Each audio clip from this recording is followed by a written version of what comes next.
ඔයා science graduate කෙනෙක් නම් ඔයාගේ මාස්ටර් එකත් යුරෝප් රටක පටන් ගන්න ඉන්නවා නම් මේ ඉන්ෆෝමේෂන් ටික ඔයාට.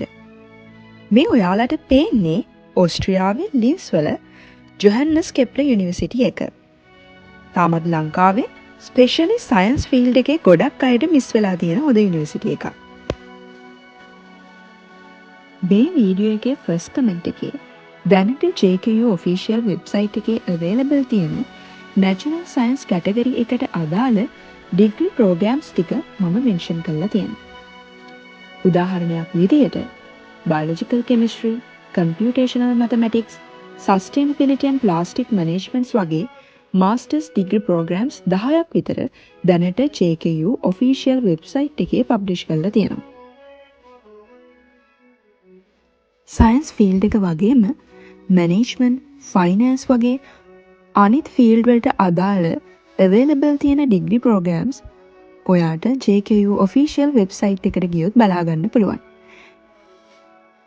ඊළඟට අපි කතා කරමු සෙමිස්ටර් ෆී එක ගැන. යුරෝ වලින් ගත්තොත් ආසන්න වශයෙන් යුරෝ 751ක් වගේ ප්‍රමාණයක් තමයි වෙන්නේ. ලංකාවේ මුදලින් ආසන්නව 2,70,000ක වගේ ප්‍රමාණයක්. වින්ටර් සෙමිස්ටර් එකයි සමර් සෙමිස්ටර් එකයි එක ඇකඩමික් ඉයර් එකකට දෙපාරක්. ඒ කියන්නේ අවුරුද්දකට ආසන්නව ලක්ෂ 5මාරක වගේ ප්‍රමාණයක් ඔයාට යුනිවර්සිටි ෆී එක විදියට ගෙවන්න වෙනවා. හැබැයි ලෝකේ තියෙන අනිත් යුනිවර්සිටිස් එක්ක කම්පෙයාර් කරලා බලද්දී සාපේක්ෂව ගොඩක් අඩු මුදලක් කියලා තමයි මට නම් හිතෙන්නේ. මම ෆස්ට් කමෙන්ට් එකේ මෙන්ෂන් කරලා තියෙන සියලුම මාස්ටර්ස් ඩිග්‍රී ප්‍රෝග්‍රෑම්ස් ඉංග්‍රීසි මාධ්‍යෙන් තමයි උගන්වන්නේ. අපි ලැන්ග්වේජ් රික්වයර්මන්ට් එක ගැන කතා කරොත් at least ඔයා IELTS B2 level එකවත් achieve කරලා තියෙන්න ඕන. වැදගත්ම දේ මේ මාස්ටර් ප්‍රෝග්‍රෑම්ස් වලින් සමහර ප්‍රෝග්‍රෑම්ස් වලට ඇප්ලයි කරනකොට ඔයාට 3 year ඩිග්‍රී එකක් තිබීම ප්‍රමාණවත්. ඒ කියන්නේ ඔයා බැචලර් එකට තිසිස් එකක් කරලා තියෙන එක අනිවාර්ය නැහැ. ඕස්ට්‍රියාව කතා කරන ප්‍රධාන භාෂාව ජර්මන්. ඔයාට යුනිවර්සිටි එක ඇතුලේ ජර්මන් අවශ්‍ය නොවුණත් සොසයිටි එකට ගියාම පාර්ට් ටයිම් ජොබ් එකක් කරනකොට ප්‍රොෆෙෂනල් ජොබ් එකක් කරනකොට ඔයාගේ ජර්මන් නොලෙජ් එක ඔයාට ගොඩක් වැදගත් වෙනවා. ඔයා යුරෝප් වල මොන රටට ගියත් ඒ චැලෙන්ජ් එකට ඔයාට අනිවාර්යයෙන්ම ෆේස් කරන්න වෙනවා. at least ඔයා ජර්මන් A2 level එකවත් achieve කරලා තිබ්බොත් ඔයාට ඉතා ඉක්මනින් පාර්ට් ටයිම් ජොබ් එකක් එහෙම නැත්නම් ස්ටුඩන්ට් ජොබ් එකක් ඕස්ට්‍රියාවෙන් හොයාගන්න පුළුවන්.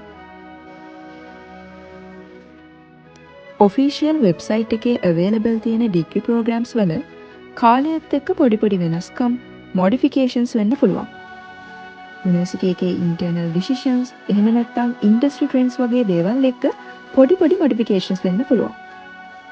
ඒ නිසා මම සජෙස්ට් කරනවා ඔයාලට ඔයාලගේ ඩිග්‍රී ප්‍රෝග්‍රෑම් එක ඔයාලා සිලෙක්ට් කරගත්තට පස්සේ JKU ඇඩ්මිෂන් ඔෆිස් එකෙන් හරි එහෙමත් නැත්නම් ඔයාලගේ ඩිපාර්ට්මන්ට් එකෙන් හරි ඊමේල් එකක් මාර්ගයෙන් ඔයාලගේ ඩිග්‍රී ප්‍රෝග්‍රෑම් එක ගැන වැඩිදුර විස්තර ඔයාලට දැනගන්න පුළුවන්.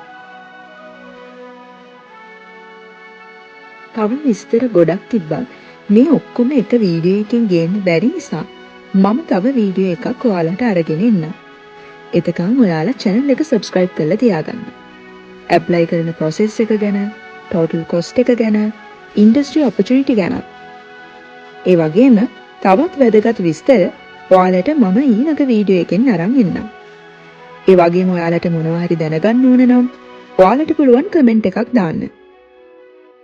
ඕස්ට්‍රියාව සහ ඕස්ට්‍රියාවට රටවල් කීපයක මගේ travel experience මම මගේ channel එකේ share කරලා ඇති. ඉතින් ඕස්ට්‍රියාව කියන්නේ මොන වගේ රටක්ද කියලා idea එකක් ගන්න ඒව ඔයාලට උදව් වෙයි. එහෙනම් ගිහින් එන්නම්.